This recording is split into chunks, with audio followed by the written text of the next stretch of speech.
안녕하세요. 안녕하세요. 반갑습니다. 반갑습니다. 사랑합니다. 사랑합니다. 7월도 마지막 주입니다. 정말 7월달은 더 빨리 간 것 같아요. 이게 장마에 지쳐서 또 무더위에 지쳐서 금세 가는 것 같습니다. 여름 휴양회가 이제 열흘 또 이제 다가온 것 같습니다.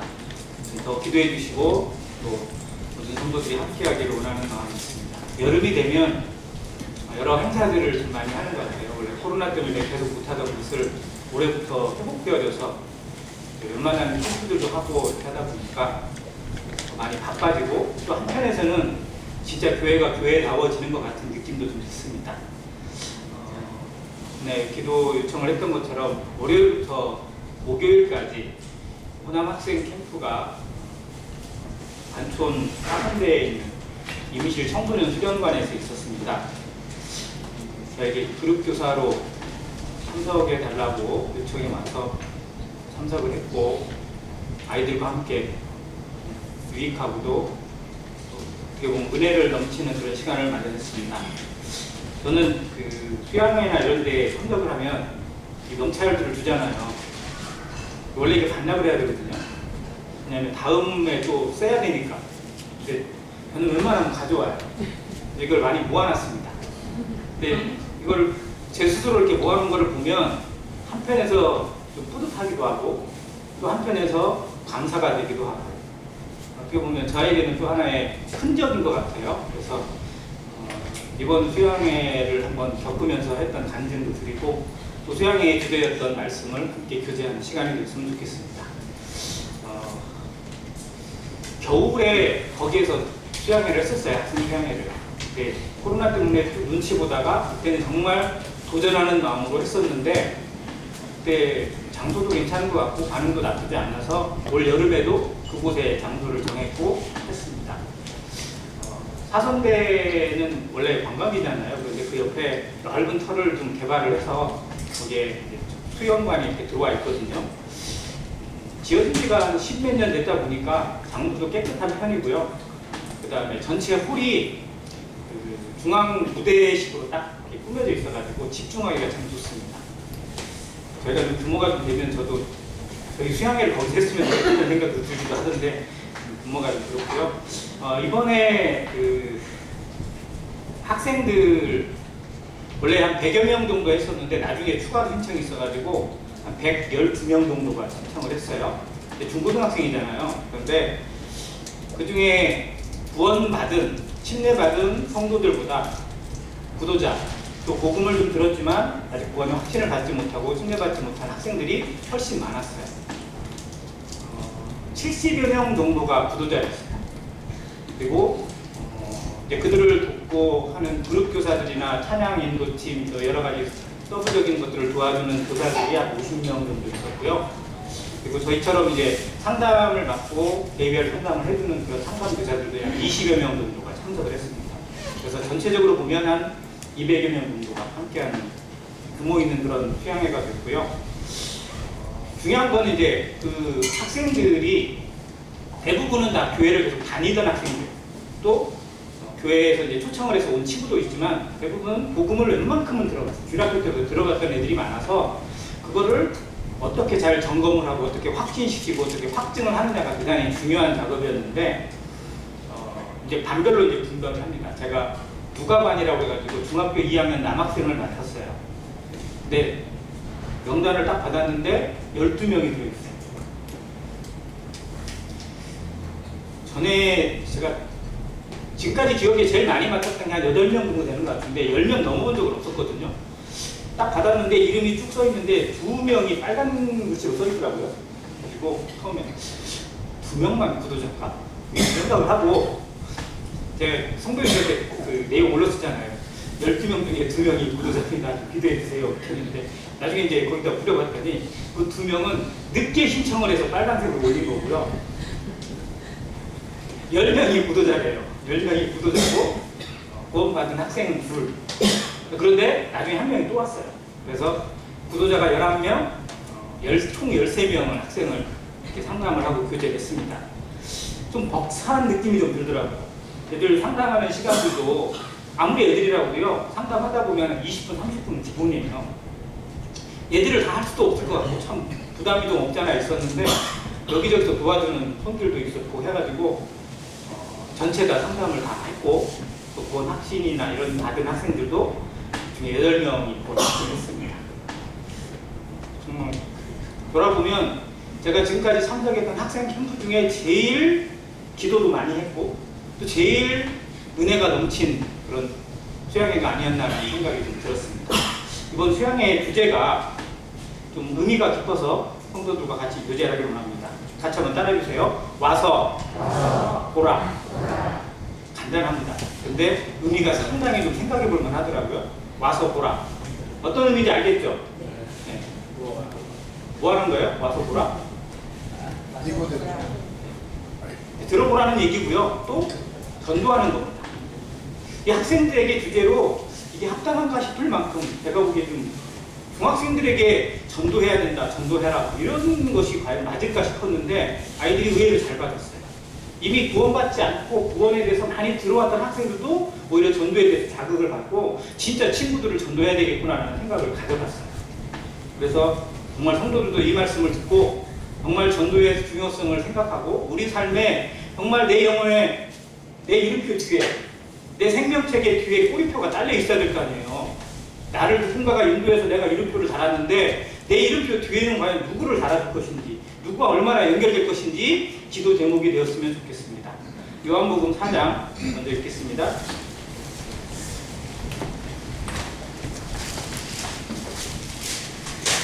요한복음 4장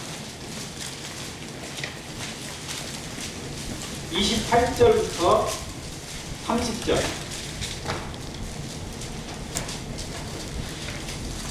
요한복음 4장 28절로 30절 같이 읽겠습니다. 시작.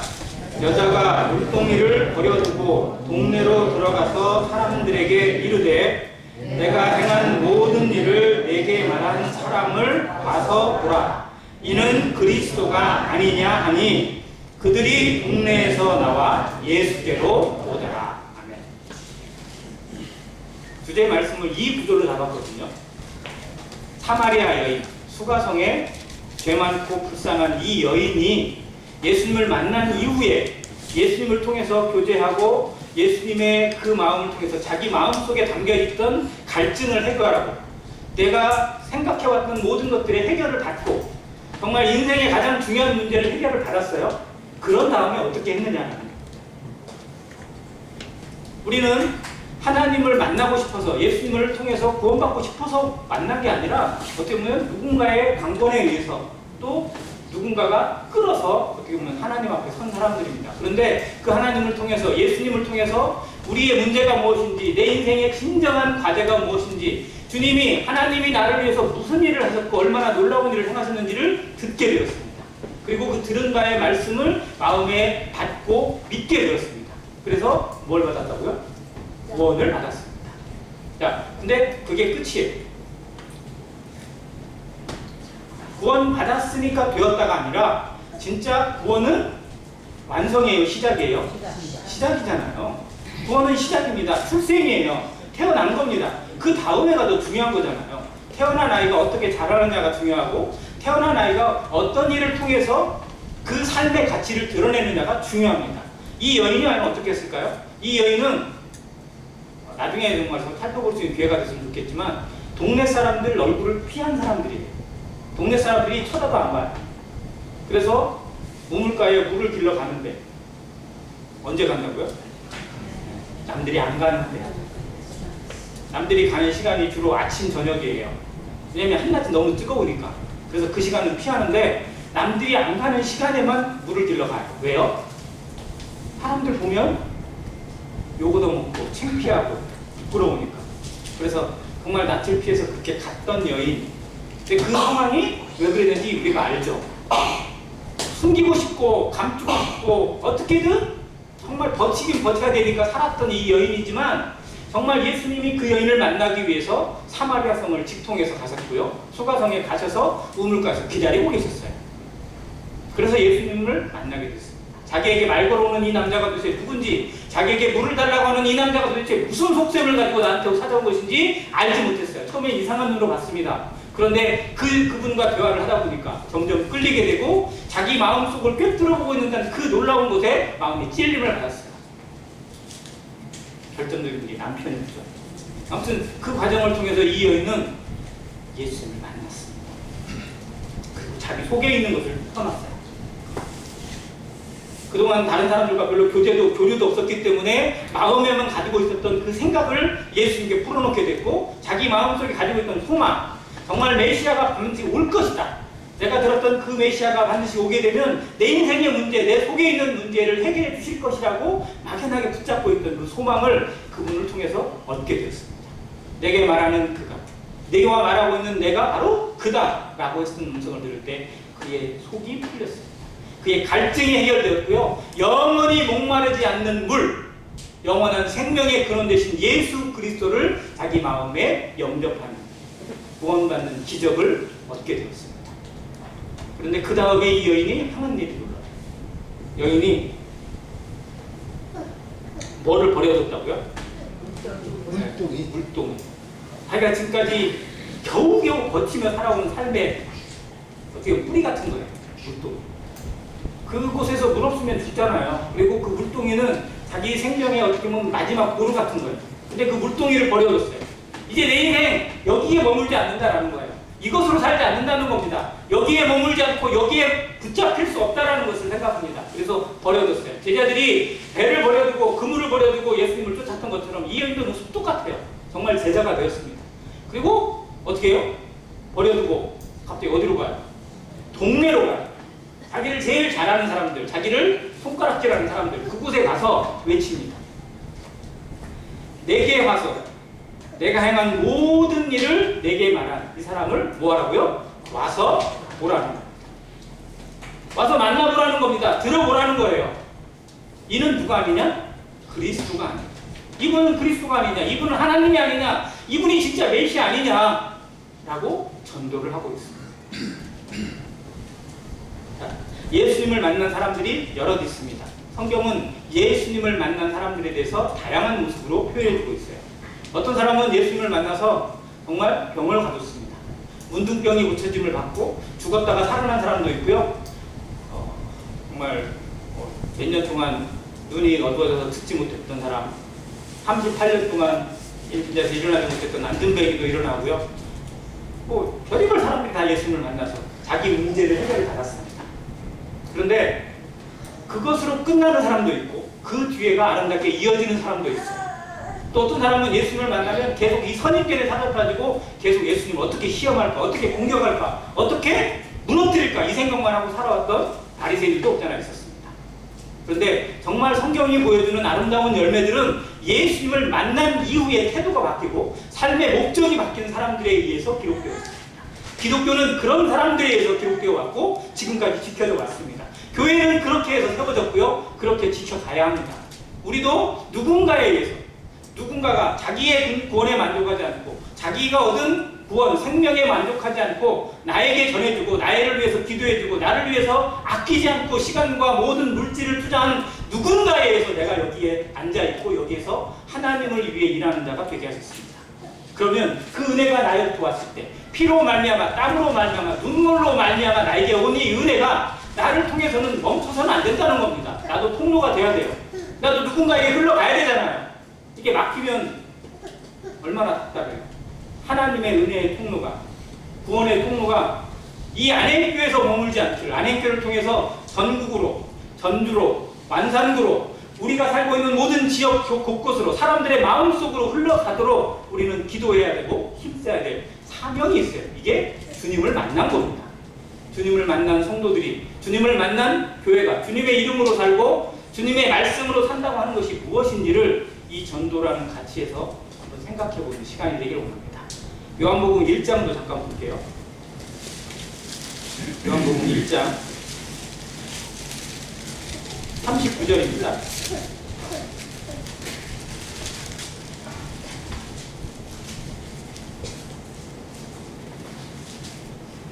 예수께서 이르시되 와서 보라, 그러므로 그들이 가서 계신 데를 보고 그날 함께 거하니 때가 10시쯤 되었더라. 여기엔 세례 요한의 제자였던 안드레가 요한에게 이야기를 들어요. 요한이 예수님을 보고 보라, 뭐라고요? 세상 때를 지고 가는 하나님의 어린 양이로다 라는 메시지를 듣습니다. 그리고 예수님께 나와요. 예수님을 따라요. 요한이 자기의 제자였던 이 제자들을 예수님께 보낸 거예요. 예수님의 제자가 되게요. 그래서 와서 예수님을 찾습니다. 그럴 때 예수님이 뭐라고 해요? 와서 보라는 거예요. 와서 예수님을 만나보고 예수님과 교제해보고 예수님을 경험해보라는 겁니다. 우리는 예수님을 와서 본 사람들입니다. 경험한 거예요. 그래서 그 안에 그분이 누구신지, 그분이 나를 위해서 얼마나 놀라운 사랑과 은혜를 베푸셨는지, 하나님이 내게 베푸신 뜻이 무엇인지, 나를 위한 이 구원이 얼마나 대단하고 아름다운 것인지를 경험하고 깨닫고 믿게 된 자들입니다. 여기 제자들도 마찬가지예요. 와서 보라는 이 말씀을 듣고 안드레가 먼저 예수님을 깨달았습니다. 알게 됐어요. 그리고 안드레가 어떻게 했을까요? 그리고 끝? 아니잖아요. 어떻게 했어요? 안드레는 누구에게 찾아가요? 자기 형에게. 그 유명한 베드로에게 찾아가서 우리가 메시아를 만났다 라고 얘기합니다. 그래서 베드로가 어떻게 돼요? 예수님께 와서 역시 베드로도 제자가 됩니다. 전도는 선순환입니다. 그리고 어떻게 보면 단순해요. 그냥 내가 만난 예수님을 다른 사람에게 전해주는 거예요. 어떻게 보라? 와서 들어보라. 자, 그 다음 1장 46절이 있습니다. 나다나엘이 이르되 나사렛에서 무슨 선한 것이 날 수 있느냐? 같이 읽게요. 시작. 빌립이 이르되 와서 보라 하니라. 자, 이제 빌립이 또 예수님을 만났어요. 빌립은 베드로와 같은 동네 사람입니다. 그래서 빌립도 예수님을 만나서 예수님의 교제를 들어보고 이런 분이구나. 그러면 내가 이제 이분을 누구라? 내 친구 나다나엘이랑 같이 따라야겠구나. 가지고 나다나엘을 찾아러 가. 나다나엘에게 얘기를 하는 거예요. 우리가 그리스도를 만났다. 율법이 기록한 이분을 만났다. 그랬더니 누구냐? 나사렛 예수다. 그랬더니 나다나엘이 대본 뭔 나사렛에서 선한 것이 날 수 있다고 나한테 찾아와. 없어. 그런 거 얘기를 했는데 빌립이 뭐라고 얘기해요? 와서 봐라. 들어봐라 이거예요. 네 선입견 갖지 말고 네 생각 버리고 와서 보라 라고 해서 나다나엘이 예수님께 나와요. 그래서 예수님은 나다나엘을 멀리서 오는 걸 보자마자 바로 뭐라고 하시냐면 보라, 이는 참 이스라엘 사람이로다. 그 속에 뭐가 없다고요? 아니 그의 속을 꿰뚫어 보시는 거예요. 한 번도 본 적이 없는 사람을 꿰뚫어 보시고 그의 속을 들여다보시면서 얘기해 주시는 그분을 볼 때 나다나엘이 자기의 선입견을 내려놓고 그분 앞에 엎드려 경배를 드립니다. 예수님의 제자들 가운데 가장 먼저 예수님을 하나님으로 정말 아름다운 고백을 드린 베드로보다 더 먼저 드린 고백이 바로 이 나다나엘의 고백입니다. 아무튼 예수님을 만나는 것, 예수님을 전하는 것, 그리고 예수님께 데려오는 것, 이것을 우리가 전도라고 합니다. 자, 예수님이 이 땅에 오신 목적은 뭘까요? 많죠. 예수님이 이 땅에 육신을 가지고 오신 목적, 우리가 생각하는 당연한 그 목적도 있고요. 십자가에서 우리 죄를 사하시는 것. 근데 그게 끝일까요? 아니에요. 예수님의 진짜 이 땅에 육신을 가지고 오신 목적의 최종 완성은 뭐냐? 하나님의 나라입니다. 물론 그것이 이루어지는 모든 기본이 십자가에서 죄를 사함받고 온전하게 구원받는 것이죠. 그런데 거기에 멈추지 않고 전도라는 과정을 통해서 퍼져나가는 거예요. 사단의 나라, 사단이 지배하고 있고 죄가 지배하는 이 세상이 누구의 나라로? 하나님의 나라, 복음의 나라가 되기까지 예수님은 온 천하에 세상 끝까지, 땅 끝까지 이르러 복음이 전파되기를 원하시는 것입니다. 그래서 그걸 보여주시는 거예요. 마가복음 1장에 보면 예수님께서 자, 우리가 이제 건너마을로 건너가자. 내가 그곳에서 뭐 하겠다고?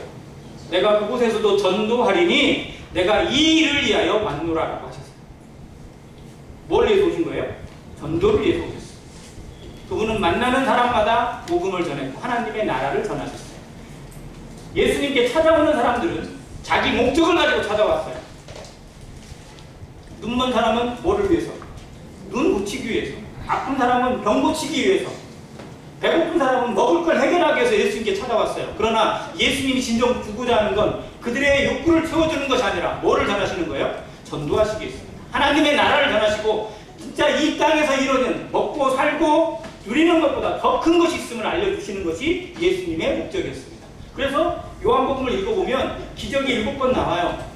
뭐 무슨 기적도 나오고 베데스다 연못에 이르는 기적도 나오고 뭐 나사로를 살리신 기적도 나옵니다. 근데 그게 목적이 아니에요. 그 다음에가 더 중요합니다. 그걸 통해서 예수님이 누구신지를 깨닫고 하나님의 뜻이 무엇인지를 깨닫고 복음을 받고 구원받고 제자가 되어져서 이제 뭐하는 나라? 주님처럼 전도하는 사람이 되게 하시는 것이 하나님의 나라가 확장되어지는 하나님의 기본 패턴입니다. 이거를 예수님이 알려주시고 직접 몸으로 실천하셨어요. 예수님이 이 땅에 오신 목적은 바로 하나님의 나라가 그분으로부터 시작해서 그 한 씨앗으로 시작해서 전 세상에 퍼져나가는 것입니다. 지금 여기까지 왔어요. 아직도 퍼져나가지 못한, 제대로 퍼져나가지 못한 나라나 민족이 있을까요? 없을까요? 있습니다. 그럼 우리는 제대로 잘 받았을까요? 지금 이 대한민국은 온전히 잘 받고 제대로 잘하고 있을까요? 이것도 생각해 봐야 돼요. 안행교회는 제대로 받았고 제대로 잘하고 있는지도 생각해 봐야 됩니다. 우리에게 온 복음, 우리에게 온 하나님의 복음, 하나님의 나라는 여기서 멈춰서는 안 됩니다. 여기서 썩어서는 안 됩니다. 계속해서 싹을 튀어나가고 뿌리를 내리고 계속 퍼져가요. 흘러가야 돼요. 그러기 위해서 나의 삶을 점검해야 되고 내 중심을 점검해야 됩니다. 지금 우리의 삶의 목적이 무엇인지, 예수님과 우리의 코드가 같은지, 주님께서 하나님의 나라를 전파하는 일에 자신의 일생을 드렸다면 우리는 그 은혜로 살고 그 은혜로 살고 있다고 고백하면서 무엇을 전하고 있는지, 무엇을 위해 살아가고 있는지 다시 생각해야 된다는 것입니다. 이것이 와서 보라라는 이 메시지가 주는 의미입니다. 자, 전도는 쉬운가요? 어려운가요? 전도는 어렵다. 어렵죠? 쉬워요? 전도는 쉬운 분도 있고요. 어려운 분도 있는 것 같아요. 쉽게 접근하면 쉬운 건데 기본만 생각하면 아무것도 아닌 것 같은데 막상 해보면 어때요? 진짜 어려워요. 자, 전도는 은사인가요? 전도는 은사예요? 근데 왜 안 해요? 은사도 우리가 제대로 순종 안 하는 것도 부끄러움이지만 전도는 은사가 아니거든요. 전도는 은사로 향하는 게 아니고 모든 성도가 다 받은 명령이에요. 사명이라고 합니다. 그런데 이 일을 제대로만 향하고 있다면 우리의 문제는 다 해결돼요. 정말로. 교회에서 일어나는 여러 가지 시끄러운 소리들, 정말 다양한 문제들, 이런 것들이 뭐 때문이냐면요, 이 속에 생명이 안 일어나는 게 일어나요. 여기서 생명이 넘쳐나요. 그러면 그 문제에 붙잡힐 시간이 있어요? 없어요? 없어요. 여기에 막 구도자 하루에 막 10명씩 와봐요. 그러면 성도들이 뭐 하기 바빠요? 섬겨주기 바쁘게 되어 있어요. 왜? 자기 역할을 찾아야 되니까. 또 구도자가 10명이 왔네. 또 20명 왔네. 그러면요, 우리 진짜 눈꽃을 뜨지 바쁘고요. 기도하기도 바빠요. 섬기기 바빠요. 싸울 시간이 없어요. 다투거나 누구 시기할 여유가 없어져요. 그런데 그런 게 없으니까 너무 전전하니까 가진 문제가 사사사사 일어나요. 그래서 교회가 사는 최고의 비결 중에 하나는 전도입니다. 모든 문제가 해결되고 정말 모두가 통일되어지고 모두가 하나로 뭉쳐지는 비결이 뭐예요? 영혼이 오는 거예요. 영혼이 더해지는 겁니다. 오늘 한 명의 구도자가 왔어요. 벌써 분위기가 달라요. 자, 여기에 만약에 구도자가 정말 10명이 왔다고 생각해보세요. 그러면 우리 마음속에 뭔가 일어나는지 아세요? 나도 빨리 해야겠구나. 나도 누구 찾아서 데려와야겠구나. 나도 어떻게 해야 할까? 고민하고요. 기도하고 뭘 드릴까? 뭘 도와줄까? 이런 마음이 채워나게 돼요. 아무튼 전도가 교회의 생명력이라는 사실은 변함없는 진리입니다. 자, 그런데 어려운 전도, 쉽지 않은 전도, 이것에 대해 전도를 생각하면 성도들이 미리 겁을 먹어요. 해보지도 않아요. 시도라도 했으면 모르겠는데요. 시도도 안 하고 겁을 내는 경우가 더 많아요. 그래서 문제가 돼요. 자, 전도는 은사가 아니라는 걸 모든 성도들이 거의 다 압니다. 어린아이 빼놓고는 다 알아요. 전도는 하나님의 명령이라는 것도 압니다. 예수님의 지상 명령, 마태복음 28장 19절부터 이어지는 말씀 너무나 잘 압니다. 너희는 가서 모든 족속으로 제자를 삼아 아버지와 아들과 성령의 이름으로 세례를 주고 내가 너희에게 분부한 모든 것을 가르쳐 지키게 하라. 볼지어다 내가 세상 끝날까지 너희와 항상 함께 있으리라. 주님이 우리와 항상 함께 있겠다는 이유가 뭔지 아세요? 우리가 그 일을 행하는 자들이 되게 하시기 위해서입니다. 그 일에 순종하는 자가 되고 하나님의 나라를 확장하는 일에 동역자가 되도록 우리와 도와주시는 거예요. 함께 하시겠다는 의미가 그겁니다. 너 죄지어도 내가 도와주고 너 잘못돼도 내가 도와주겠다는 의미가 아니라요. 정말 하나님의 일에 힘쓰는 자에 내가 옆에서 힘을 붙여주고 에너지를 붙여주겠다는 것이 함께 하시는 의미예요. 근데 좋은 때만 써먹어. 주님이 나랑 함께 계시니까. 순종도 안 하고 충성도 안 하고 헌신도 안 하면서 주님이 함께 계시니까 평안하다고 하면 이건 스스로 꾸기는 겁니다. 정말 우리 자신이 주님의 말씀 앞에 주님이 주시는 명령 앞에 어떻게 순종되어지는지를 생각할 때 주님의 동역이 주님의 동행이 힘이 되고 능력이 되는 겁니다. 이런 말씀을 하는 분이 있더라고요. 저는 성경을 잘 몰라서 못해요. 그러면 여기 있는 사마리아 여자는 성경을 잘 알아서 전도했을까요? 좀 생각은 했겠지만요. 성경을 달달달 외우면 전도를 잘할까요? 성경을 100번 읽은 사람은 전도를 정말 100배 잘할까요? 그건 아닙니다. 오히려 정말로 아무것도 모르는데 단순하게 전한 복음에 의해서 구원받는 역사도 일어날 수 있고요. 한 영혼이 거듭나는 건 지식에 의한 것이 아닙니다. 마음의 열정에 의한 것이지 성령에 의한 것이지 지식으로 전하는 건 결코 아니라는 겁니다. 물론 성경의 말씀들을 다양하게 알고 있고 체계적으로 알고 있으면 도움은 되겠죠. 그러나 내가 알고 있는 말씀에서 그 선에서 하는 거예요. 그 이상의 것은 다른 사람이 도와주니까. 내가 할 수 있는 선에서 최선을 다하는 것이 전도지 막 채우고 공부하고 알아가지고 이만큼 채워가지고 할 수 있다고 생각하는 사람은 평생 못할 것입니다. 또 나는 성격이 안 돼서 누군가에게 전하는 것을 못합니다. 성향도 중요하긴 하겠죠. 누군가에게 처음 보는 사람한테 말 거는 거 쉽지 않은 사람도 분명 있습니다. 남의 집 초인종 눌러가지고 전도지 주는 거 쉬워요? 해보셨어요? 아파트 돌면서 막 초인종 띵동띵동 누르면 누구세요? 예, 교회에서 왔는데요? 이런 말 할 수 있어요? 제가 대학생 때 한번 해봤거든요. 그 교회 여기 세종대학교 3층 그 교회 있을 때 그 위쪽에 지금은 다 재개발돼가지고 오는데요. 그 아파트를 정말 다 돌았어요. 한번 시간 내가지고 돌면서 띵띵동 눌렀어요. 대학생 때 한번 해본다고 했거든요. 문 열어주는 집이 며칠이나 됐을까요? 그래도 그때는 좀 있더라고요. 그때는 좀 있었어요. 왜냐하면 그때가 90년대 초반이니까. 근데 지금은 어때요? 지금은 요거도 없죠. 민원 들어오더라고요. 저도 누군가가 뚝뚝 해가지고 뭐 하나님 전하고 그러면 저기 여호와주님 같은 데는 절대 안 열어줘요. 그런 세대에 살고 있지만 그러나 안 해보고 해보지도 않고 어렵다고 말하는 것 자체는 하나님 앞에 합당한 건 아닌 것 같아요. 정말 뭘 해봤냐고 생각해보세요. 왜? 우리의 신앙은 정직해야 되니까. 하나님 앞에 가서 그리스도의 심판대 앞에 가서 우리는 핑계할 수 없으니까 정말 어떻게 했는지 나의 중심과 나의 모든 것을 아시는 하나님 앞에서 우리가 무슨 핑계를 댈 수 있겠어요. 여기서는 핑계를 댈 수 있을지 모르지만 그 자리에 가서는 우리 핑계 못 댑니다. 그래서 하나님 앞에 정직한 자세로 우리 삶을 돌아보고 정말 다른 영혼을 향해서 내가 몇 발짝을 움직였는지 몇 마디를 한 번 더 했는지 내 마음이 얼마큼 더 쏠리고 움직였는지 얼마나 간절하게 기도했는지 우리 마음을 점검하시길 바랍니다. 그리고 내 마음이 더 한 발짝 움직여지는 오늘 하루가 되기를 간절히 바랍니다. 그러면 어떻게 전도해야 될까? 방법을 알아야 되겠죠. 전도하는 방법. 아까 읽은 본문에 나와요. 전도는 내가 알고 있는 지식을 전하는 게 아니라 누구를 전하는 거예요? 예수님을 전하는 겁니다. 예수님을 소개하는 거예요. 이 여자가 단순했어요.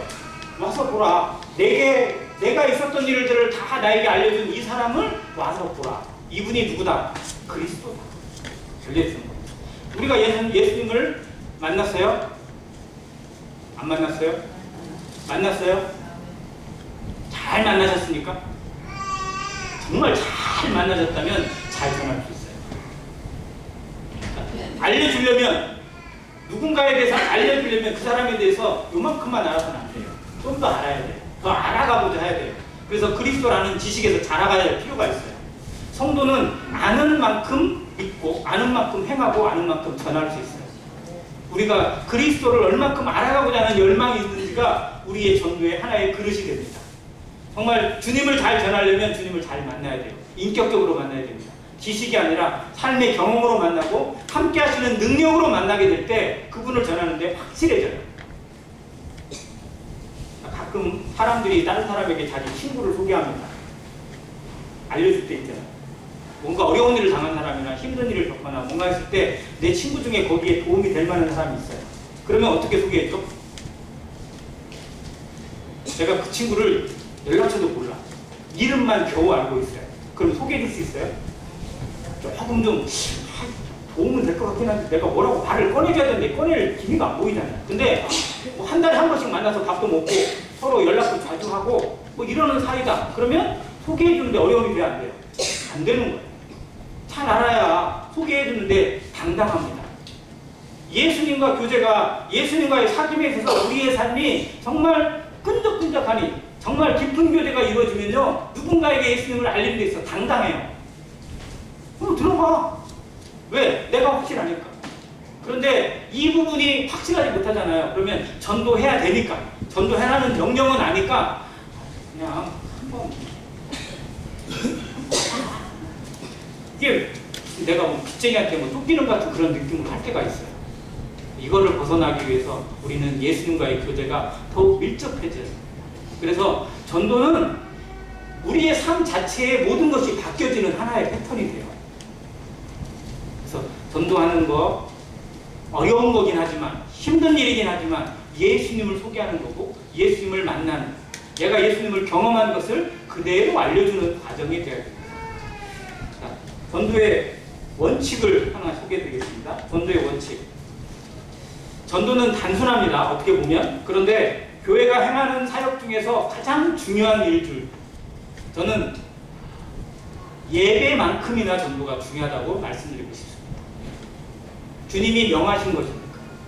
주님이 우리에게 이걸 부탁하셨어요. 주님의 부탁, 주님의 명령이 우리가 드리는 성찬 예배이고 전도입니다. 두 가지가 우리 삶의 균형이 되었으면 좋겠어요. 근데 성도들이 예배는 정말 중요시합니다. 그래서 주일날 바쁜 일이 있어도 예배 시간만큼은 참석하려고 하고 또 성찬 예배 시간이 끝나고 나서 자기 볼일을 보고 뭐 그렇게 하기도 합니다. 그것도 칭찬할 만하다고 생각해요. 근데 정말로 그것으로 우리의 사명을 다했다고 우리가 주님 앞에 행할 수 있는 것을 했다고 해서는 안 됩니다. 우리의 삶에서 예배를 그만큼 가치 있게 생각한다면 다른 사람을 향해서 주님을 소개하고 주님에게 이끌어오고 주님을 알리는 일만큼도 그만큼의 무게감으로 다가가야 할 것입니다. 교회는 그 책임을 가지고 있고 성도라고 하는 이름을 가지고 살아가는 우리는 그 앞에 자유로울 수 없습니다. 이건 우리에게 주신 하나님의 명령입니다. 자, 예수님께서 제자들을 약 그때 한 70명쯤 제자들이 이렇게 막 뭉쳐 있을 때 2명씩 짝을 지어서 보내셨어요. 그랬죠? 그때 2명씩 짝을 지어서 보내시면서 뭐 이것저것 조건을 말씀했습니다. 어느 동네로 가서 뭐를 하고 그리스도의 하나님의 복음을 전하라. 그리고 너희들에게 권세를 줘서 귀신을 쫓아내거나 뭐 하는 그런 권세도 주셨어요. 자, 그런데 주님의 말씀을 듣든지 아니 듣든지 가서 외치라고 했습니다. 자, 그것을 잘 듣거나 하는 사람들에게 가서는 먹을 것을 공개받고 그렇게 살라고 했어요. 그리고 그걸 거절하고 거부하고 듣지도 않으려고 하는 사람들에게는 어떻게 하라고 했어요? 먼지를 털으라고 했어요. 자, 그런데 우리는 미리 먼지를 털 때가 있어요. 미리. 저 사람은 아직 아니야. 하나님 뜻이에요? 내 뜻이에요? 하나님이 물론 정말로 안 들을 수도 있어요. 그 정도 고집이고 그 정도 인격이면 정말 씨도 안 먹힐 수도 있어요. 그런데 그건 알 수 없는 거잖아요. 우리가 그걸 판단해서는 안 돼요. 정말 우리의 소명은 그 사람이 어떨 것이다 미리 예단하고 미리 예상하는 게 아니라 정말 듣든지 아니 듣든지 가서 해보는 거죠. 그 사람이 정말 그러다가 안 들어요 끝까지. 아, 그러면 정말 그냥 하나님께 맡기는 거고요. 그런데 그 사람이 정말 듣는 사람이라 듣게 되는 과정 가운데 하나님이 인도하셨다면 그건 어떻게 누가 책임지겠어? 자, 들을 마음이 전혀 없고 전혀 거부감으로 꽉 찬 사람이 복음 듣고 전도지 한 장 받고 구원받은 사례 있을까요? 없을까요? 어마어마하게 많아요. 그리고 그 순간에는 정말 난리가 났는데 나중에 자, 한 사람이 전도지를 미국에서 있었던 일입니다. 전도지를 계속 나눠줬어요. 예수님 믿으세요 라고 전도지를 나눠줬어요. 이분은 그냥 오직 전도지를 나눠주는 것이 자기의 책임이라고 이것만 할 수 있다고 생각해서 전도지를 나눠준 거예요. 그런데 전도지를 받은 사람들이 잘 받아요? 요즘은 전도지를 주면은 어떻게 하죠?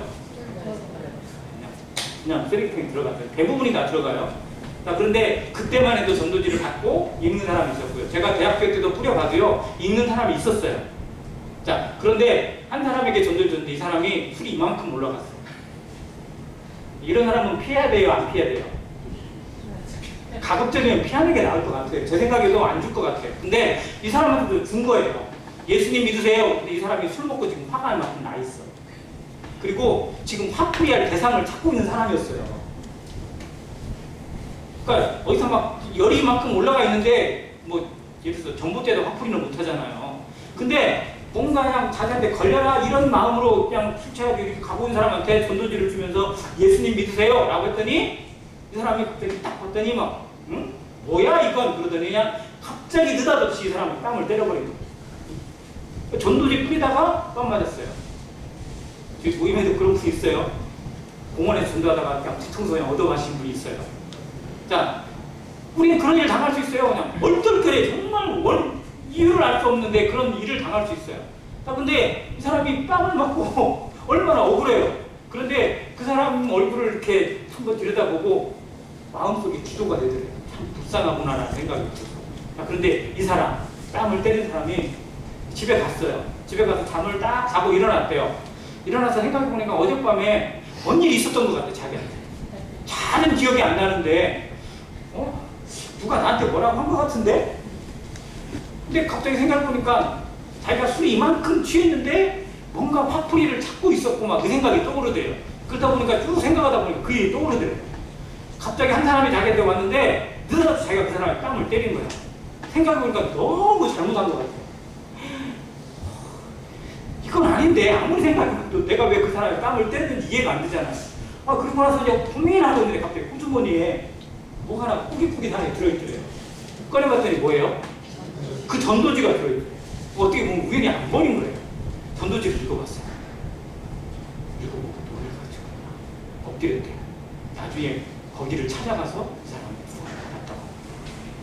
어떻게 역사되고 어떻게 이루어질지는 하나님 소관이에요.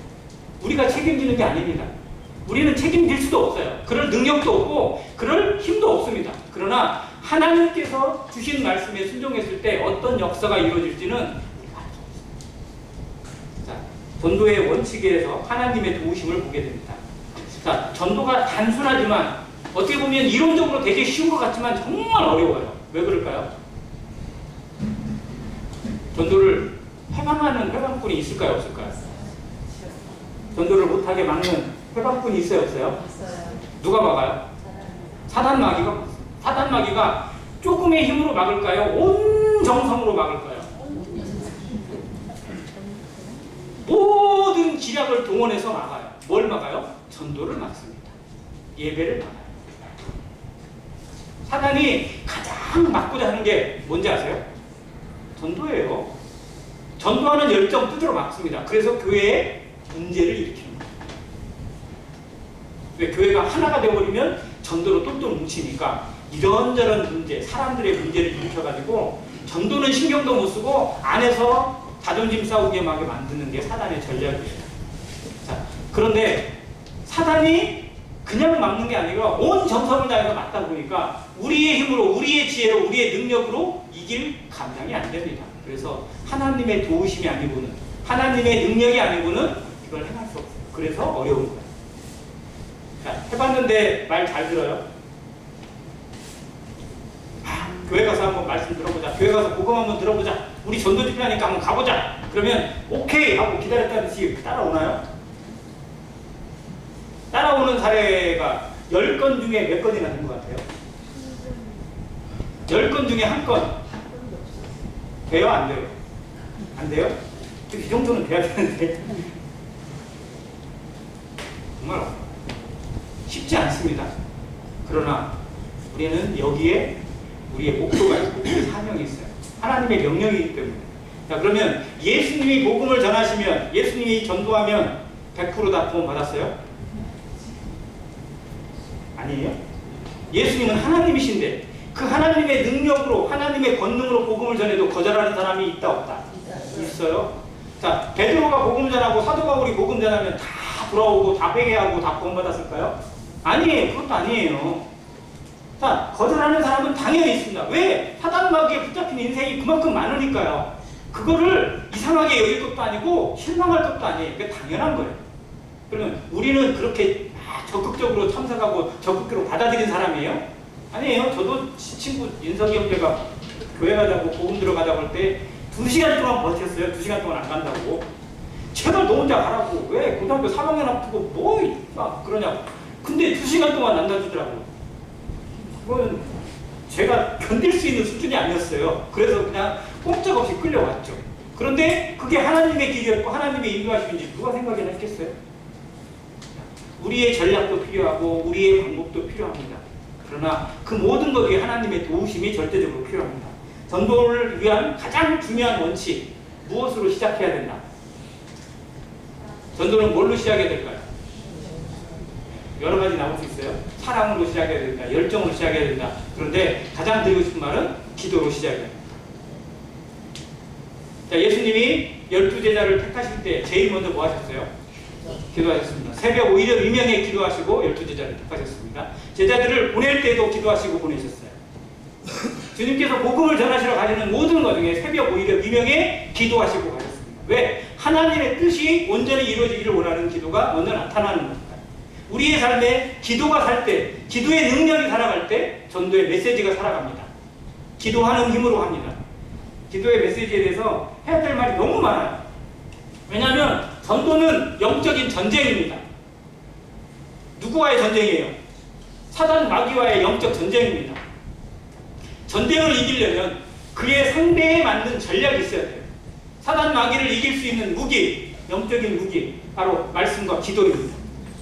말씀과 기도가 내게 준비되을 때, 특히 기도로서 채워질 때 사단 마귀의 모든 괴계를 무너뜨릴 수 있고 이겨낼 수 있는 힘이 나옵니다. 성령의 도우심이 나오게 됩니다.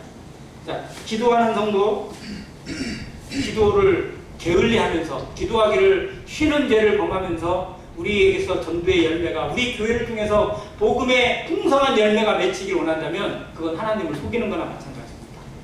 그래서 우리에게서 기도가 회복되기를 바랍니다. 매일의 기도가 회복되어지고요. 교회가 공적으로 기도하는 시간들에 기도의 열정이 더 살아나기를 간절히 원합니다. 7월부터 기도 집회를 열긴 했는데 기도 집회 시간이 너무 공허합니다. 성도들이 과연 정말 기도 집회 시간을 어떻게 생각하고 있는지, 우리의 마음 가운데 기도에 대한 열정이 어느 정도인지 그것으로 가늠할 수는 없겠지만, 그러나 참 마음 가운데 아쉬움이 없잖아 큽니다. 그래서 우리의 기도가 얼마나 살아 역사되는 기도가 되어야 될지, 우리의 기도의 시간과 능력이 살아 역사되는 안행교가 되기를 간절히 바랍니다. 두 번째는 성령의 도우심으로 일합니다. 자, 한 구절 말씀드릴게요. 마가복음 13장 보겠습니다. 마가복음 13장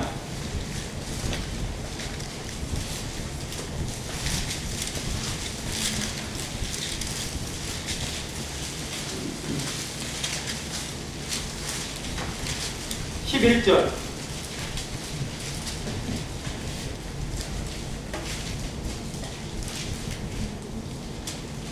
사람들이 너희를 끌어다가 넘겨줄 때 무슨 말을 할까 미리 염려하지 말고, 같이 읽을게요. 시작. 무엇이든지 그때에 너희에게 주시는 그 말을 하라. 말하는 이는 너희가 아니요 성령이시니라. 아멘. 네. 어려움을 당했을 때, 곤고함을 당했을 때, 그리고 심지어 여기서는요 복음을 전하다가 끌려가서 고난을 당할 때에 무슨 말을 할 것인지 미리 염려하지 말라고 합니다. 그리고 그때 그 상황에, 그 위기의 상황 가운데 누가? 성령께서 너에게 해야 될 말을 주신다는 겁니다. 혹시 이런 경험을 해보셨어요? 뭔가 복음을 전하거나 뭔가를 하고 있는데 갑자기 막 내가 생각하지 않았던 말이 막 떠올라요. 예를 들어서. 저는 그 메시지를 전할 때 그때 보면 자료나 뭐 이런 것들이 좀 별로 없어요. 그래서 틀만 준비하고요. 그때그때 주시는 말씀들이 주로 많이 전합니다. 그래서 많이 경험하는 게요. 처음에 생각하지 않았던 메시지가 그 순간에 들어와서 전해지는 경우를 많이 경험을 해요. 상담을 할 때도 마찬가지고요. 복음을 전할 때도 마찬가지예요. 정말 내가 하고자 했던 의도가 이런 방향이었는데 그 순간에 갑자기 새로운 말씀들을 주셔가지고 그런 방향으로 이끌어요. 그러면 그게 그 사람의 심령에 맞는 것들이 의외로 많더라고요. 그가 생각하고 있는 부분을 찔러주는 것들. 자, 이건 성령께서 도우시는 거예요. 성령은 우리의 위로자고 보호자입니다. 보혜사라고 기록되어 있어요. 다른 말로 보면요, 변호사예요. 자, 법적인 내용을 제대로 몰라서 법적인 도움을 받아야 되는 사람들이 변호사를 선임해서, 혹은 정말로 좋은 변호사는 돈이 많이 듭니다. 인류 변호사 구하려면 얼마나 들여야 될까요? 혹시 법정에서 변호사 사서 해보신 분? 그런 일이 없어야 되겠지만요. 인류 변호사 구하려면요, 정말 매덕을 쓰셔야 되고요. 그리고 뭐 큰 사건을 담당하려면 법무법인이 뭐 이런 데 골라서 또 해야 돼요. 왜? 그게 그만큼 중요한 일이니까. 법정에서 그 중요한 일을 담당하는 일에 변호사의 말 한마디나 그가 해주는 어떤 메시지 하나하나가 모든 것을 당락을 결정하거나 어떤 승패를 결정할 수 있는 중요한 요소가 될 수 있으니까. 그런데 그 영혼을 움직이는 일에, 영혼의 중심이 왔다 갔다 하는 일에 우리의 지혜, 우리의 말이나 우리의 지식이 아니라 하나님의 말씀이 들어가야 합니다. 이것을 도우시는 온전한 통로가 성령이세요. 예수님이 내가 너희를 떠나는 것이 너희에게 유익하다. 왜? 제자들은 예수님이 같이 있기를 바랬어요. 부활하신 예수님이 떠나지 않기를 바랬어요. 그러나 예수님은 오히려 내가 너희를 떠나는 것이 너희에게 훨씬 더 유익하다. 왜? 그래야 뭐가 오니까? 성령이 너희에게 임하게 됩니다. 자, 예수님은 육신으로 우리와 함께 있지만 성령은 영으로서 모든 믿는 자와 함께 할 수 있는 하나님의 능력이 되는 것입니다. 그래서 성령이 오게 되면 너희에게 가르치시고 생각나게 하신다고 하셨어요. 성령이 계시기 때문에 정말 너희를 따로 가르칠 필요가 없을 정도로 하시는 말씀도 해주셨습니다. 성령은 우리의 깊은 것, 하나님의 모든 깊은 것을 다 통달하신다고 했습니다. 성령은 우리와 하나님의 모든 관계를 온전한 관계로 이어주는 통로가 되시고 우리를 하나님께 이끌어가는 통로가 되게 하십니다. 복음을 전하는 일, 전도하는 일, 영혼을 건지는 일은 그 무엇보다도 영적인 전쟁이요 하나님의 일입니다. 이 일은 성령께서 하시는 일입니다. 우리가 복음 전도에 우리의 메시지가 들어가고 우리의 발이 한 걸음 옮기잖아요. 그러면 성령이 도우시는 것을 그만큼 경험합니다. 그런데 거기에 우리의 발이 주저주저하고 우리의 마음이 주저주저하면 성령의 역사, 성령의 도우심을 내 삶에서 경험하는 일들이 그만큼 줄어들어요. 이론은 알고 있는데 성령이 우리를 도우시고 함께 하신다는 건 너무나 잘 알고 있는데 직접 경험하지 못하는 일들은 내가 순종하지 않아서입니다. 이걸 경험하게 하는 제일 좋은 통로가 바로 복음을 전하는 일, 영혼을 향해서 한 걸음 나아가는 일이라는 겁니다. 자, 전도하는 성도, 우리가 전도에 힘을 쓰고 전도에 대해서 열정을 불태우고 나아가면 우리의 이 영안이, 우리의 얼굴빛이 어두울까요? 밝을까요? 어두워질 것 같으세요? 피곤하고 지치고 힘들어서. 정말로요, 성도는요, 말씀으로 살 때, 복음으로 살 때, 하나님으로 살 때 얼굴이 해처럼 빛납니다.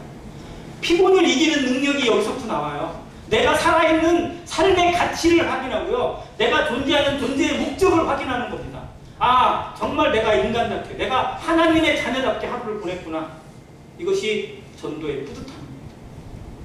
영혼을 향해서 발걸음을 옮기고 영혼을 향해서 한마디 한마디를 던졌을 때 그를 향해서 눈물을 흘리고 그를 향해서 기도했을 때, 그리고 그 영혼이 주님께로 한 걸음 더 옮기는 것을 경험했을 때 우리가 살아있는 목적을 확인하게 됩니다.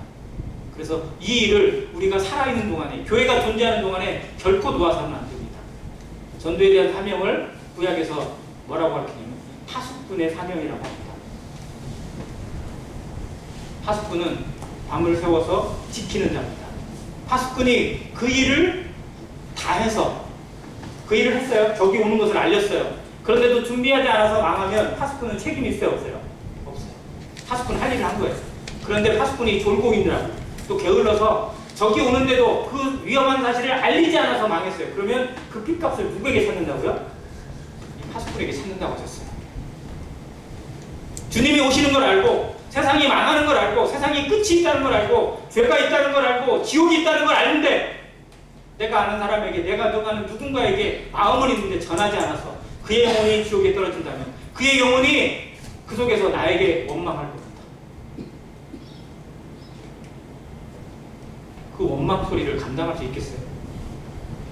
내가 정말 사랑하고 아끼는 친구들이, 내가 아끼는 가족이, 내가 사랑하는 그 누군가가 그 지옥에서 내 이름을 부르면서 원망하고 있다면 그게 우리가 얼마나 감당이 어려워요. 이건 도저히 지어서는 안 되는 질문입니다. 그래서 그 사람이 듣든지 안 듣든지 때를 얻든지 못 얻든지 항상 힘쓰고 이것을 온전히 전하는 교회, 이것을 온전히 전하는 안행교회 성도 되시기를 주님의 이름으로 간절히 원합니다. 이상입니다.